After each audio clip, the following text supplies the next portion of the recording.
Hello everybody, this is Maniac4Bricks, and I'm here today with set number 7015. Viking Warrior challenges the Fenrir Wolf. This is from the short-lived Castle Vikings series from 2005. Ages 7 to 14, has 76 pieces, includes one minifigure that's exclusive to this set, and a couple of gems, some weaponry, and a very, very creepy looking Fenrir Wolf. Originally, this retailed for $5 back in 2005. If I saw this on the shelves now, it would easily be a $10 to $15 set. Maybe throw another figure in there or some other background, but still pretty neat in concept. Let's take a look on the back of it. It has a very nice box art showing another pose for the Fenrir Wolf, some of the weaponry that's very common for the Vikings boxes. They'd show all the different accessories available, some of the new blades and swords from that time. This, I think, was from Knight's Kingdom right before it. This was the stock gap, basically, between Knight's Kingdom 2 and Fantasy Era Castle. It was so popular of a short-lived line, or short, produced line, that they ran it for an extra year in stores, even alongside Fantasy Era Castle, which is great. And there are also a couple limited edition sets. They don't show on the box here. I had these other two back in the day. I remember getting them for Christmas along with this. So it was a great time. There's also a nice dragon on the side there. So let's open this up and see what's inside. I got this from an eBay listing. I don't think I paid $5 for it, but I didn't pay exorbitantly above that. So I'm going to go build this up, and then we'll take a look at everything. Of course, we should also go to the manual, check out some things in there. These are mostly digital renderings of the pieces and instructions, so a little bit different posability, or the exact colors and shapes of things, and a little Viking logo along the bottom. That's neat. I'd also like to mention on the back of the instructions, they show a very nice photo with a couple of the sets together. And sometimes they show multiple copies. Like these two Fafnir dragons, I believe they were called, are the same thing, but in two copies of the set. And then you see a couple Vikings on ships, on fortresses. They're the same fortress, copy paste here, different angle. Sometimes they show multiples of the sea serpent, even sometimes of the ship itself. I don't think they show any of the limited edition sets in here, like the big armored dragon or the giant battle wagon in here, unfortunately. Maybe in those instructions, in the back of them, they would. So there's a couple of the other sets to take a look at. I don't have them right now. I'd have to rebuild these two from parts of my collection if I did want to cover them here on YouTube. If you guys want to see more LEGO Vikings, let me know in the comments below. I know I have some parts of this set, but not enough to complete the whole thing. Not even enough to adjust the serpent itself. But they're really cool looking dragons and serpents and mythological creatures. By the way, I won't be going into the mythos of the Fenrir Wolf. I'd love to get information and fill in about this, or how it accurately or inaccurately represents what stories have been told about it. I only know briefly a little bit, and they have made a Fenrir Wolf in LEGO after this, thanks to Thor Ragnarok. They had one of the larger sets from that theme with Loki, Hera, and Thor, and the Fenrir Wolf was rebuilt in there, mostly out of system parts, not as much Technic or Bionicle as they use here. So, let's get it built. So here we have everything built, and it didn't really take me that long. Maybe like 7 to 10 minutes. It wasn't too complex. It's got a lot of small parts to it, but it was pretty easy to put together. So, starting things off with the minifigure Viking here, I actually removed the armor from the torso so you can get a really nice look at that print. It's got that shiny, metallic look on the chainmail and on the buckle. I really do like that. And it's not exclusive to this figure. It's in several of the Vikings figures from this theme. You might even get multiples of them at some point. And I think some castle sets had this, maybe like the chess sets or so. But yeah, pretty common one as far as I remember. And it's just a combination of parts that makes it unique to this set that I mentioned earlier. The armor doesn't really have any printing on it, unfortunately.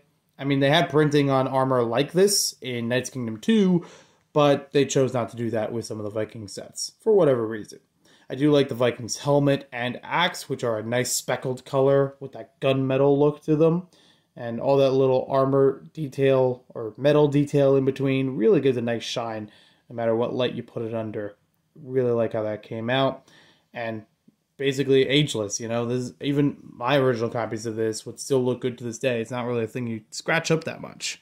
And yeah, I will say that for this particular copy of the minifig, I do have to be careful because it may be a little hard to see. The hip pieces are a slightly darker blue than the rest of the dark blue for the arms and legs. And that means to me, it might have been misproduced. I mean, it's not rare, it's actually fairly common, but sometimes blue, dark blue, or yeah, something like that would be a slightly different hue when manufacturing. It might not get enough color to it, and therefore may have a tendency to break. Brickstar did several videos about that over on his channel. I'll try to link them down below if you want to find more information about the breaking blues. I have actually broken a couple blue pieces in reuse over the years, even some from the original sets, but I think this will be okay for now. Now going along with him, he's got this little armory with a spear coming out of it. It looks like a large shield. This is from Bionicle, and honestly, Vikings in general use a couple of Bionicle pieces to good effect. They are in the right places, they're right decoration, the right shapings. It doesn't feel too technical or anything like that. It fits almost organically with the rugged warrior feel of Vikings. So even though it's a small model, only a couple pieces, it's not bad. It's a proper little thing. And I appreciate that it's in here at all as opposed to not having it, which you could actually pretty easily get a couple more of these, set up some nice barracks out of it. And of course, take the spear out if you want to use that on its own. This is actually a nice set in general because it's like a starter pack. You get a Viking, you get some man-made weaponry or station, you get treasure, and you get a mythological creature to fight. Now going on to the treasure, it's just red gems, but I'll, again, take it. I'm glad that they're in there. Transparent red, good to have. And sometimes I just put them right behind here. If you've already claimed them, put them right behind the shield. So they're nice and protected. You do have enough room on this platform to also stand up the Viking, so he can fight from right outside the barracks if you wanted him to. You don't have to hold both weapons, but yeah, it works. And I do appreciate that there is a plate underneath here to help this stand up. Now onto the Fenris Wolf. I don't know enough about the Fenris Wolf in mythological terms in any visuals. I may provide some on the screen if I can, or down in the description below. But this is neat. This is really, really neat. I thought it was a little bit creepy back in the day, but still cool in how creepy it was. Like, assuming that it is, you know, supposed to be kind of skinny and scrawny and, you know, ribs showing, you know, it's got that covered. It's got the right pieces for that. The big Technic piece across the top helps with that. You got, obviously, each of the joints that not only make it good for posability, but also the nice gaps in between, if that's intentional. If it's not, you can let me know in the comments down below. It's got a lot of points of articulation to it. You have, like, the tail that can spin back and forth to make it wave up or down. You've got the hip that can move back and forth on a pin. You've got each of the legs that have 2 points or so. You can even twist them outward like this, or if you really wanted to, outward like that. That's the kind of building techniques that people use nowadays when building figure mocks or more complicated like mech stuff, which is great that it inspires that in people. Not just this model, but plenty of other ones, including others from Vikings, using all kinds of techniques like that. Just simple little things with repetitive pieces, and makes it look really neat and get a lot of action out of it.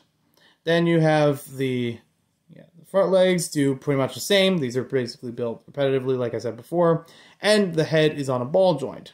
Now the other thing I like about this is that the scrawny nature could also just be from the Vikings' perspective. Like, if it's not supposed to look this so famished, it could just be what the minifigure sees. It's like, oh my goodness, it was ready to eat me because it's so hungry. You could see the skin and bones peeling off of it.